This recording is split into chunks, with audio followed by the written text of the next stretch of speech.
Hey guys, what is happening? Dan here from Huck, Snowboarding Explained. Hope you're all doing well today as we get ready to dive into some of the basics of boards. I'm going to be going into cambers, flexes and loads of other cool stuff later on, but for now I just wanted to start with three basic shapes that you're going to see very commonly on the mountain. The three basic shapes I'm introducing are going to be the true twin or twin tip, the directional twin and the directional. I'm going to be giving you some common examples as well as a basic overview of shape and use before we do a deeper dive on each specific shape in the coming videos. In those videos I'm going to be talking about the why and the how of shape and how they're going to help you get around the mountain, but for now let's just jump into this brief overview. There are some really common true twins that you're going to see around the mountain a lot.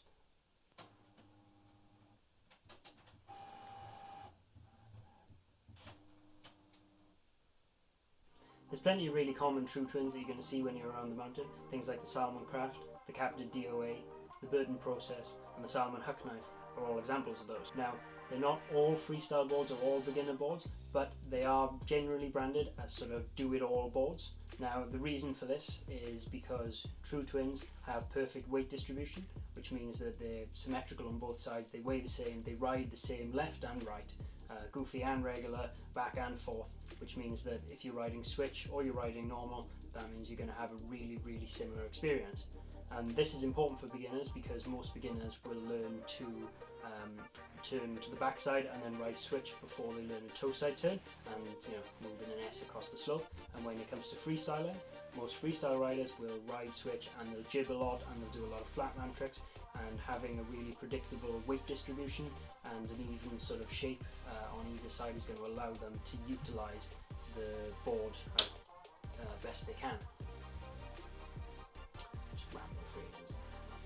So because they've got this really even weight distribution and they handle perfectly going regular and switch, you're probably going to see most of these boards on either the nursery slopes or in the park.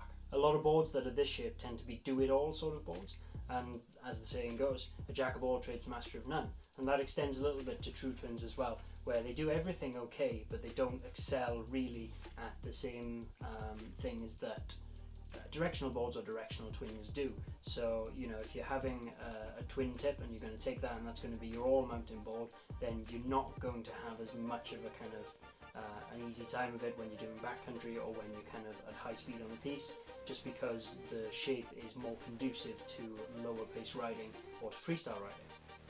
Now, if you're talking about directional twins, they vary a little bit from the true twin or the twin tip, usually with a slightly narrower tail section, which is going to give them better maneuverability and better sink in the powder.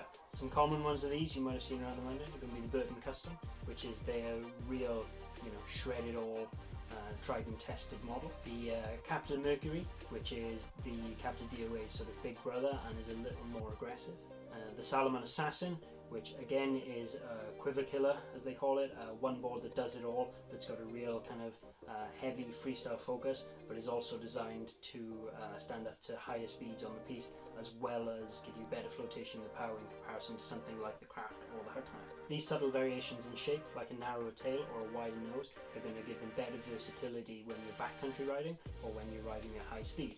The narrow tail is going to give you much quicker turn initiation, which is really important when either you're covering a lot of ground fast or when you're maneuvering through trees or around other obstacles that you'll encounter in the backcountry that you wouldn't necessarily see in somewhere like the park or on the piste. As well, generally, directional twins tend to be a little bit more aggressive than the true twins, which tend to be a little bit more playful and freestyle oriented. Now, when I say aggressive, what I mean by that is that they have a stiffer flex, which means that you have to ride them harder and transfer more energy into the board to make them behave in the same way that a lot of twin tips do.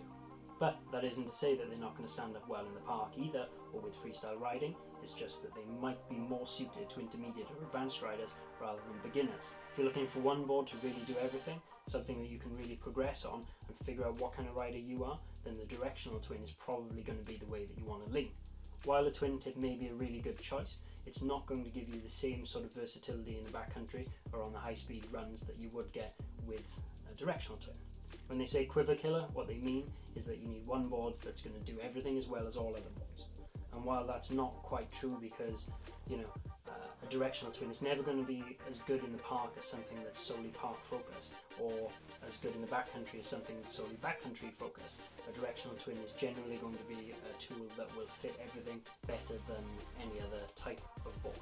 And finally, we come on to the directional.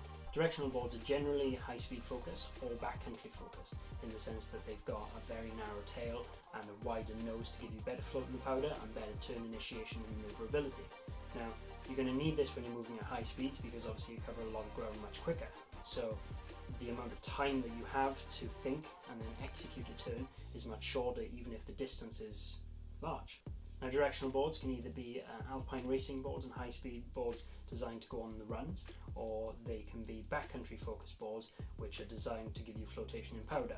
But that doesn't mean that there's not a variance in these directional boards as well.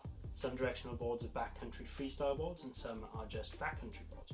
The Jones Hovercraft, for example, is designed for high-speed backcountry carving in fresh powder, and it's a long board with a wide nose and a tapered tail that's going to give you really good flotation in the pow and quick turn initiation, so carving through trees and down steeps is going to be really easy with this board. Then you have boards like the Burton Deep Thinker and the Salomon Six Stick, which are directional boards in that they have a specific nose and tail and they're designed to float through powder, but they're also given a little bit of that kind of directional twin feel, and they're going to be really good freestyle boards.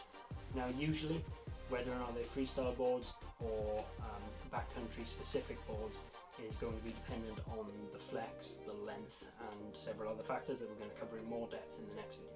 But for now, I think that just about covers it for our 3 basics. I'm Dan from Huck, Snowboarding Explained, and I'll see you guys next time.